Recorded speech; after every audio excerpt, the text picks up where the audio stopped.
Karibu Joshua. Bwana Yesu asifiwe. Amen. Amen. Kwa majina naitwa Joshua Jafet. Babangu ndo huyo. Bwana Yesu asifiwe. Kwa kweli na furaha kubwa sana kwa ajili ya hili tukio. Ni tukio kubwa sana ambalo limetukutanisha kwa mazingira ambayo ni ajabu. Amen. Amen. Mimi ni mchungaji. Bwana Yesu asifiwe. Amen. Mimi ni mchungaji. Niko na mama yangu hapa wa kiroho, Bishop Angela.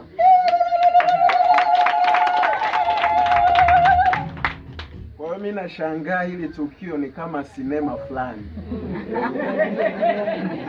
Kabisa, kwa sababu hili tukio jinsi muunganiko wa baba pamoja na mama, yani ni mazingira ambayo ingekuwa ni movie ingeuzwa sana. Ingeuzwa sana. Kwa hiyo sina mengi ya kusema kwa kweli. Mungu awabariki nyote mlioandaa hili tukio.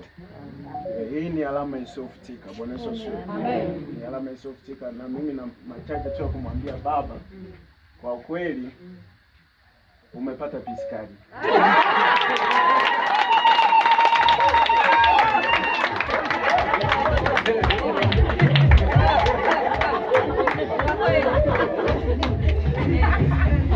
Jamani, nisiwe na upendeleo, huyu ni mwanafunzi wangu pia. Sawa, huyu ni mwanafunzi wangu pia. Walikuwa darasa moja pamoja, yeye ni mwanafunzi wangu huyu. Au utakataa mbele wapi? Hapana, ni mwalimu wangu kabisa, lecturer amenifundisha.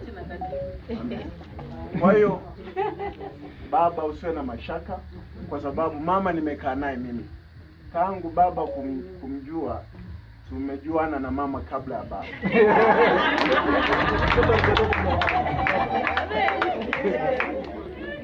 Kwa ninajua jinsi nimekaa naye huyu mama. Kwa kweli ana moyo wa huruma. Ndio maana nimesema amepata piskari. Bwana Yesu asifiwe. Amen. Yaani yuko full package. Amen. Bwana Yesu asifiwe. Kipindi mimi maana huko Arusha nilikuwa ni mgeni. Kipindi nasoma chuo pale cha theolojia. Kwa hiyo sikuwa na sehemu ya kukaa. Mama akawa ameguswa, akaniambia, mbona Roho Mtakatifu ameniambia uje nyumbani kwangu ukae tu. Umeona? Basi nikasema kama ni Roho Mtakatifu, basi ngoja nikae hapa, na mimi kweli nilikuwa sina sehemu ya kufanyaje? Ya kukaa. Basi nikawa nimekuja hapa. Basi yale mazoea na kumwangalia na kuona ile heshima yake, nikasema huyu ni mama mzuri sana. Sikutarajia kitu kama hiki. Sikutarajia kitu kama hiki. Bwana Yesu asifiwe. Sikutarajia sana kitu kama hiki. Kwa hiyo baba umepata mke bora sana. Amen.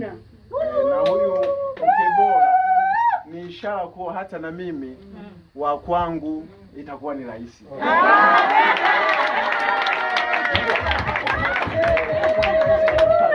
Kwa sababu mimi nakuja kuzichukua hizi baraka. Nakuja kuzichukua hizi baraka. Nini? Tap the anointing. Yes. You tap the anointing. Amina. Kwa hiyo nimekuja kuchukua hizi baraka zote za kupata mke na mimi. Amina. Na kitu kingine pia baba, nataka nikukumbushe mbele ya watu hapa. Uliwahi kuniambia kwamba kosea vitu vyote lakini sio eneo la ndoa. Bwana Yesu asifiwe. Yaani kosea maisha yako yote lakini sio eneo la ndoa. Tena akafika mbali baba akaniambia hivi, ukikosea kuoa utakuwa umeoa jehanamu ya pili. Hilo neno lilikuwa ni rahisi kulitamka, lakini lilikuwa na uzito. Jehanamu ya pili. Ukikosea kuoa jehanamu ya pili, umeoa jehanamu ya pili. Unajua mpaka nilitunga kitabu. Kuna kitabu nimetunga. Na hicho kitabu baba nitakushirikisha ili nawe uwekepo hivyo vitu. Kwa nini ulisema neno kama hilo? Bwana Yesu asifiwe. Nimeandika kitabu changu nimesema usichague jehanamu ya pili. Sitakitoa mpaka nitakapooa. Bwana Yesu asifiwe. Kwa hiyo mimi sina mashaka kabisa. Mungu awabariki hasa katika huduma. Na tukio la kutukutanisha kama hivi, mimi sioni kama ni tafrija au ni nini. Ni kusudi la Mungu. Amen. Bwana Yesu asifiwe. Hili si la kawaida. Pengine umehudhuria sherehe nyingi, lakini hii sherehe ni ya tofauti. Mimi mwenyewe ninashangaa. Bwana Yesu asifiwe. Nisiwe sana na maneno mengi, zaidi tu ya kuwatamkia baraka katika maisha yenu. Mungu aongoze, mkawe juu tu. Mkawe above only. Bwana Yesu asifiwe.